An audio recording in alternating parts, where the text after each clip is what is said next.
हाय दोस्तों, मैं फिर हाजिर हूँ एक कहानी के साथ। प्लीज़ जिसने मेरे चैनल को सब्सक्राइब नहीं किया तो सब्सक्राइब करें, शेयर करें, लाइक करें और बेल आइकन को दबाना ना भूलें, जिससे मेरी वीडियो आप तक पहुँचती रहे। अगला एपिसोड अथवा नई कहानी देखने के लिए डिस्क्रिप्शन में जाकर लिंक पर क्लिक करें। चलो चलते हैं कहानी के सफ़र पर। की सरकार थी।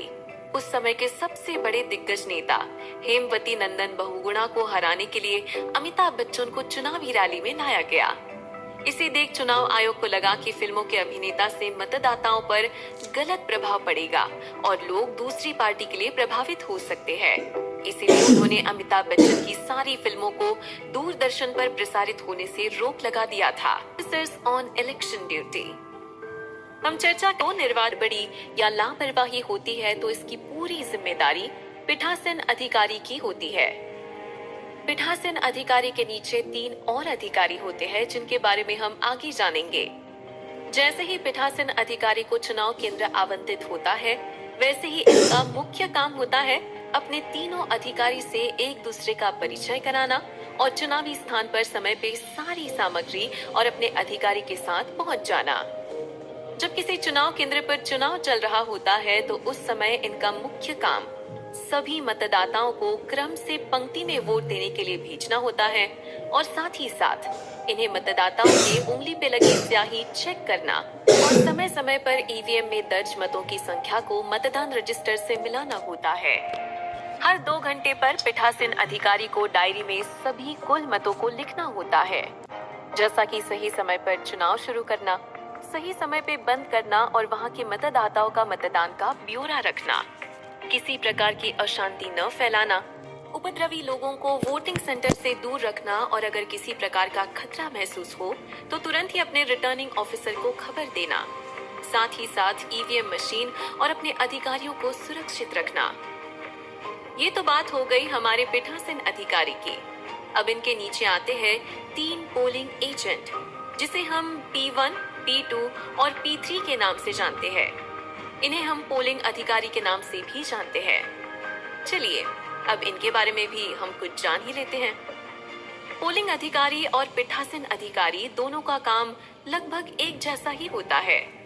पोलिंग एजेंट को पोलिंग बूथ पर एक दिन पहले पहुंचना होता है ताकि वो सुनिश्चित कर सके कि कहाँ पे वोट देना है, कैसे लाइन बनानी है, कहाँ पे ईवीएम रहेंगी।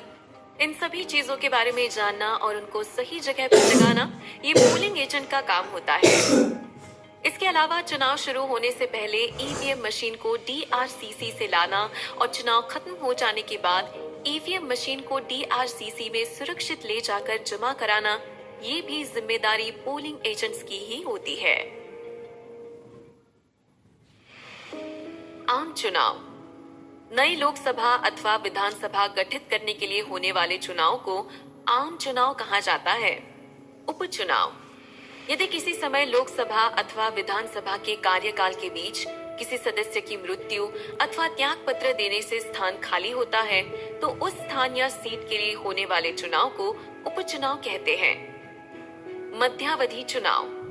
यदि लोकसभा अथवा राज्य विधानसभा को 5 वर्ष की कार्यावधि से पूर्व भंग कर दिया जाता है और नई लोकसभा अथवा विधानसभा गठित करने के लिए होने वाले चुनाव को मध्यावधि चुनाव कहते हैं। चुनाव आयोग द्वारा नियुक्त संगणकों द्वारा घर घर जाकर संशोधन किया जाता है और सभी योग्य मतदाताओं का पंजीकरण यानी रजिस्ट्रेशन किया जाता है।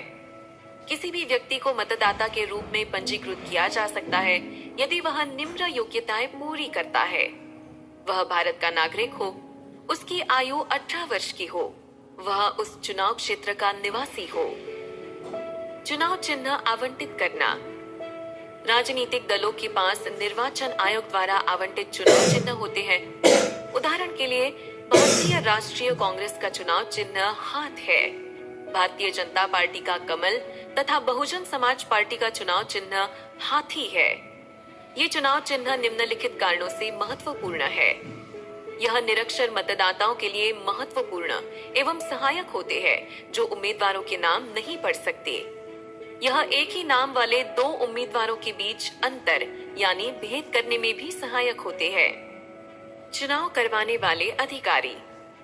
स्वतंत्र और निष्पक्ष चुनाव सुनिश्चित करने के लिए चुनाव आयोग चुनाव कार्य में सहायता करने के लिए हजारों अधिकारी नियुक्त करता है। अधिकारियों को मजिस्ट्रेटों, पुलिस अफसरों, लोक सेवकों, टाइपिस्टों, स्कूली अध्यापकों, ड्राइवरों और चपरासियों इत्यादि में लिया जाता है। इनमें से 3 प्रमुख अधिकारी हैं जो स्वतंत्र और निष्पक्ष चुनाव करवाने में महत्वपूर्ण भूमिका निभाते हैं। ये है रिटर्निंग ऑफिसर, पीठासीन अधिकारी और चुनाव यानी कि मतदान अधिकारी। रिटर्निंग अधिकारी प्रत्येक चुनाव क्षेत्र में संबंधित राज्य सरकार से परामर्श करके एक अधिकारी को रिटर्निंग अधिकारी का पद दिया जाता है। एक अधिकारी को एक से अधिक चुनाव क्षेत्रों का रिटर्निंग अधिकारी भी नियुक्त किया जा सकता है। सभी नामांकन पत्र रिटर्निंग अधिकारी को सौंपे जाते हैं। वह पत्रों की जांच करता है और ठोस पाए जाने पर उन्हें स्वीकार करता है। चुनाव आयोग के निर्देशानुसार वह चुनाव चिन्ह आवंटित करता है। वह उम्मीदवारों द्वारा नाम वापस लेने को स्वीकृति देता है और अंतिम सूची घोषित करता है। यह सभी मतदान केंद्रों का निरीक्षण करता है। उसकी देखरेख में मतपत्रों की गिनती होती है और अंत में उसके द्वारा परिणाम घोषित किया जाता है। वास्तव में रिटर्निंग अफसर संबंधित चुनाव क्षेत्र में निष्पक्ष और सक्षम चुनाव संचालन का सबसे ऊपर का महत्वपूर्ण अधिकारी होता है। पीठासीन अधिकारी प्रत्येक क्षेत्र में बड़ी संख्या में मतदान केंद्र होते हैं। प्रत्येक मतदान केंद्र लगभग 1000 मतदाताओं के लिए होता है। ऐसा प्रत्येक मतदान केंद्र किसी एक अधिकारी के अंतर्गत होता है जिसे पीठासीन अधिकारी कहा जाता है। वह अपने मतदान केंद्र की सारी चुनावी प्रक्रिया की देखरेख करता है और सुनिश्चित करता है कि प्रत्येक मतदाता को स्वतंत्र मतदान का अवसर मिले। मतदान के बाद वह मतपेटियों को सील कराता है और रिटर्निंग अफसर तक पहुंचाता है।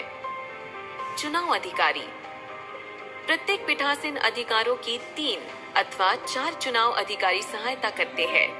वे मतदाता का नाम मतदाता सूची में देखते हैं, मतदाता की उंगली पर न मिटने वाली स्याही लगाते हैं, उसे मतपत्र देते हैं और सुनिश्चित करते हैं कि प्रत्येक मतदाता गुप्त मतदान कर सके। Episode 11 shortcomings of the Indian electoral system.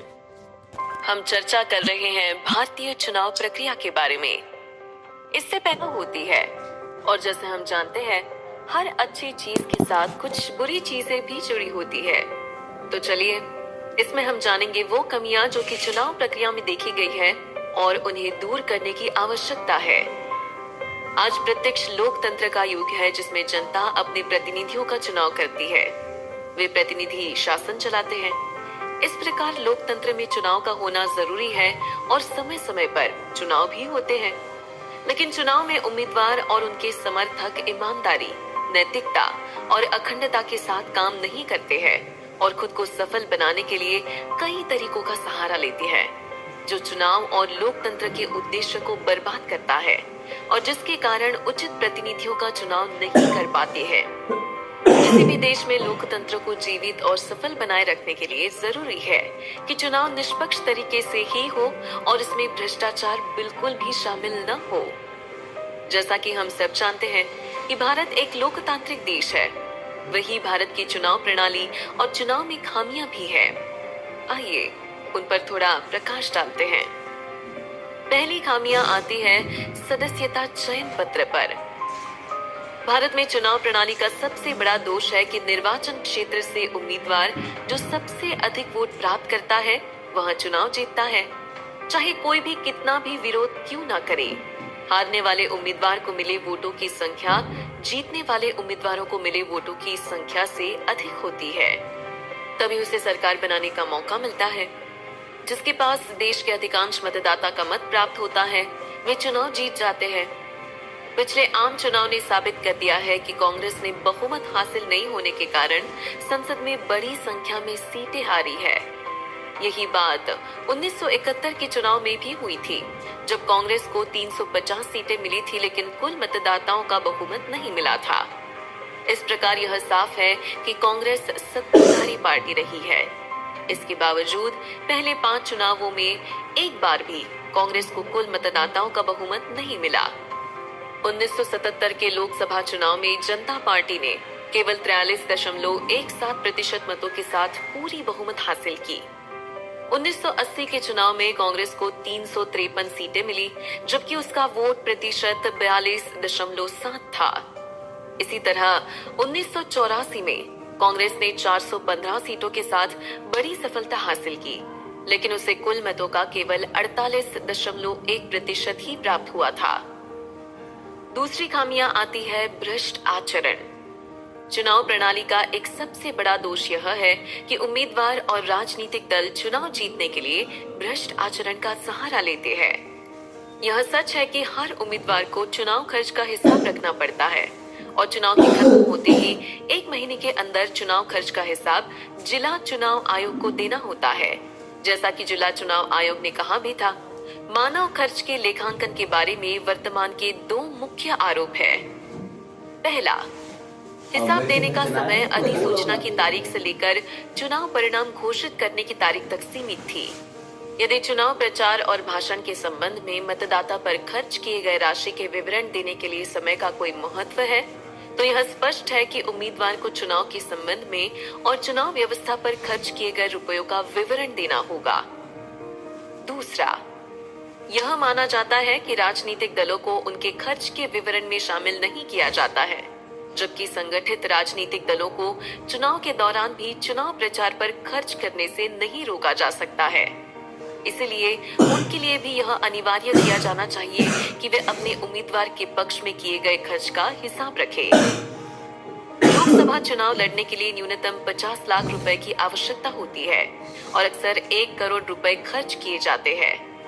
1989 के तमिलनाडु विधानसभा चुनाव के लिए खर्च ने लोकसभा आम चुनाव के खर्च को पार कर लिया था, जिसमें प्रत्येक उम्मीदवार का खर्च 25 लाख रुपए से 50 लाख रुपए के बीच था। 2014 में 16वीं लोकसभा चुनाव पर 30,000 करोड़ रुपए से अधिक खर्च किए गए थे। इससे यह स्पष्ट होता है कि एक गरीब व्यक्ति इन दिनों चुनाव लड़ने के बारे में सोच भी नहीं सकता है। आज चुनाव जीतने के लिए धन की आवश्यकता है। भ्रष्ट आचरण का एक और तरीका मतदाताओं के लिए सवारी का उपयोग करना है। चुनावों में उम्मीदवार अपनी वोट डालने के लिए मतदाताओं को घर से निकालने और छोड़ने के लिए वाहनों का उपयोग करते हैं। तीसरी, झूठा प्रचार करना, जो कि सबसे बड़े खामियों में से एक है। चुनाव में उम्मीदवारों को सफल बनाने के लिए राजनीतिक दलों द्वारा गलत प्रचार किया जाता है और वे मतदाताओं को गुमराह करते हैं। विपक्ष दल सरकार का अत्यधिक आलोचना करती है और सरकार द्वारा किए गए अच्छे कार्यों का उल्लेख भी नहीं करती है। इससे मतदाताओं को सही जानकारी नहीं मिलती और ऐसी स्थिति में वे अपने मत का सही प्रयोग नहीं कर पाते हैं। चौथा, सबसे बड़ा कारण मतदान केंद्रों पर कब्जा करना है। चुनाव प्रणाली की एक और गलती मतदान केंद्रों पर कब्जा कर लेना है। यह तरीका सही नहीं है, लेकिन देश के कुछ हिस्सों में इसे चुनावी प्रक्रिया के एक भाग के रूप में स्वीकार किया गया है, जो चुनावी प्रक्रिया की सबसे बड़ी गलती भी हो सकती है। पांचवा, चुनाव में भेदभाव और जातिवाद ने भारत में सांप्रदायिकता पर बहुत प्रभाव डाला है और यह हमेशा हमारी प्रगति में बाधा रही है। वोट खुले तौर पर धर्म और जाति के नाम पर दिए गए हैं। राजनीतिक दल अपने उम्मीदवारों को मैदान में उतारने के दौरान इस बात का भी ध्यान में रखते हैं और उस जाति के उम्मीदवार को चुनाव में उतारने की कोशिश करते हैं जिसका चुनाव क्षेत्र में बहुमत है। छठा, एक बड़ी खामी यह भी है कि भारतीय जनता अधिक मात्रा में निरक्षर है। निरक्षर होना बड़ा कारण है। इससे पता चलता है कि वे मतदान के महत्व को नहीं समझते और राजनीतिक पार्टी के नेताओं के झूठे वादों या पैसों के लालच में आकर अपने वोट का गलत इस्तेमाल करते हैं। आम चुनाव में भारतीय मतदाताओं के बारे में बहुत सारी बातें हुई है। इलेक्टोरल रिफॉर्म्स, जैसा कि हम जानते हैं, जहां खामियां होती है वहां सुधार की भी जरूरत होती है। उसी प्रकार देश के चुनाव प्रक्रिया में आई खामियों को भी सुधारने की वर्तमान समय में जरूरत है। एक लोकतंत्र के लिए आवश्यक है कि देश में सुशासन के लिए अच्छे नागरिक को जनप्रतिनिधियों के रूप में चुना जाए। इससे जनजीवन में नैतिक मूल्यों को बढ़ावा मिलता है। साथ ही ऐसे उम्मीदवारों की संख्या भी बढ़ती है जो सकारात्मक वोट पर चुनाव जीतते हैं। भारत विश्व का 7वां सबसे बड़ा देश और सबसे बड़ा लोकतंत्र है। हमारा चुनाव लोकतांत्रिक शासन व्यवस्था से नियंत्रित राजनीति का सबसे खास हिस्सा है। लोकतंत्र में लोगों की बात उसके द्वारा चुने गए प्रतिनिधि करते हैं। प्रतिनिधि चुनने का काम चुनाव के माध्यम से किया जाता है। निर्वाचन प्रक्रिया को लोकतंत्र की नींव भी कहा जा सकता है। यदि नींव मजबूत होगी तभी लोकतंत्र भी मजबूत हो पाएगा। वर्तमान समय में लोकतंत्र की यह बुनियाद बहुत मजबूत नहीं दिखाई दे रही है। इसका कारण निर्वाचन प्रक्रिया का अधिक खर्चीला होना और इस प्रक्रिया में कुछ नीतिगत खामियां भी है जो लोकतंत्र की बुनियाद को कमजोर कर रही है। चुनाव सुधार की आवश्यकता क्यों है? राजनीति के जटिल आंतरिक चरित्र और गठबंधन की अंतहीन संभावनाओं के कारण ही भारत के चुनाव का अनुमान लगाना बेहद कठिन है। क्षेत्र के हिसाब से दुनिया के 7वें बड़े देश और दूसरी सबसे अधिक आबादी वाले देश में चुनाव कराना बेहद कठिन काम है। इस प्रक्रिया में लाखों मात्रा में पुलिस और सुरक्षा कर्मी शहरों, कस्बों, गांवों और बस्तियों में तैनात होते हैं। महिलाओं ने 2014 के चुनाव में आधे राज्यों में मतदान केंद्रों पर पुरुष आबादी की अपेक्षा लगभग 65% महिला मतदाताओं ने अपने मत का इस्तेमाल कर इतिहास बनाया था। इस बार लोकसभा के चुनाव में 18 से 19 वर्ष के बीच की आयु वाले लगभग 1.5 करोड़ युवा होंगे जो पहली बार मतदान करेंगे।